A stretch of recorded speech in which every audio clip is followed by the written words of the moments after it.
Hi అండి, అందరికీ నమస్కారం. వెల్కమ్ టు తెలుగు పాఠశాల యూట్యూబ్ ఛానల్. నేను మీ విజయభాస్కర్ మాట్లాడుతున్నాను. ప్రస్తుతం నేనైతే ద్వారపూడి దగ్గర ఉన్నటువంటి వేములపల్లి అనే విలేజ్లో చిలుకూరు బాబురావు చౌదరి గారి వ్యవసాయ క్షేత్రంలో ఉన్నాండి. ఈ వ్యవసాయ క్షేత్రంలో ఒక్క పండించే రైతులందరినీ ఒక్కచోట చేర్చినటువంటి ఈ శ్రీ ప్రకాష్ విద్యా సంస్థల అధినేత నరసింహరావు గారు అయితే కార్యక్రమాన్ని ఏర్పాటు చేశారండి. ఒక్క రైతుల యొక్క సమస్యలని చర్చించడం కోసం, ఒక్క యొక్క భవిష్యత్తు ఏంటి, ఒక్క ఏ నేలల్లో పండించాలి, దానికి ఎటువంటి ఎరువులు పురుగు మందులు అందించాలి, ఎటువంటి పోషణ చేయాలి, నీటి సౌకర్యం ఎలా చేకూర్చాలి, ఇలాంటి విషయాలన్నీ కూడా, అలాగే ఒక్కతోటి వచ్చే ఉప ఉత్పత్తులు ఏంటి, దీని నుంచి బై ప్రోడక్ట్స్ ఏమేమి తయారు చేయొచ్చు, ఒక్క భవిష్యత్తు ఏంటి, ఒక్క గురించి మద్దతు ధర ఏంటి, ప్రభుత్వం యొక్క సహకారం ఏంటి, ఇలాంటివన్నీ కూడా సమస్యలన్నీ చర్చించడం కోసం అయితే ఇక్కడ ఒక కోస్తా రైతులతోటిని, అలాగే సమీప జిల్లాల్లోని తెలంగాణ ప్రాంతం నుంచి కూడా కొంతమంది అయితే రావడం జరిగిందండి. ఈ కార్యక్రమానికి ఒక్క రైతుల యొక్క సమస్యలను చర్చించడానికైతే ఈ కార్యక్రమం ఏర్పాటు చేశారండి. ఇదంతా కూడా నా తెలుగు పాఠశాల యూట్యూబ్ ఛానల్లో మీకు చూపించే ప్రయత్నం చేస్తున్నారు. తప్పనిసరిగా ఈ వీడియో చివరి వరకు చూసి మీరు కనుక ఒక్కరైతే అయితే కనుక మీ సమస్యలు ఏంటో నాకు కామెంట్ బాక్స్లో కామెంట్ రూపంలో తెలియజేయండి.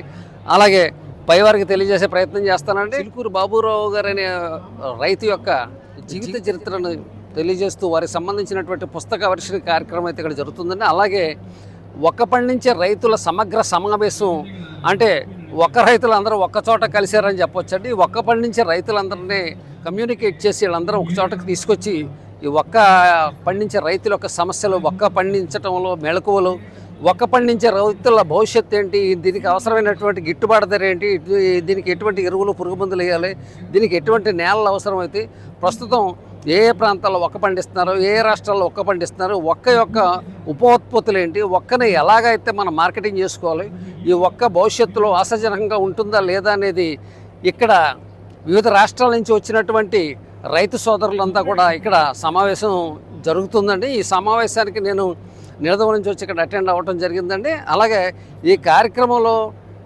విశేషాలన్నీ కూడా మీకు నా ఈ వీడియో ద్వారా చూపించే ప్రయత్నం చేస్తానండి. తప్పనిసరిగా ఈ వీడియో చివరి వరకు చూసి ఒక్క రైతుల యొక్క సమస్యలు, ఒక్క భవిష్యత్తు గురించి మనం తెలుసుకునే ప్రయత్నం చేద్దామండి.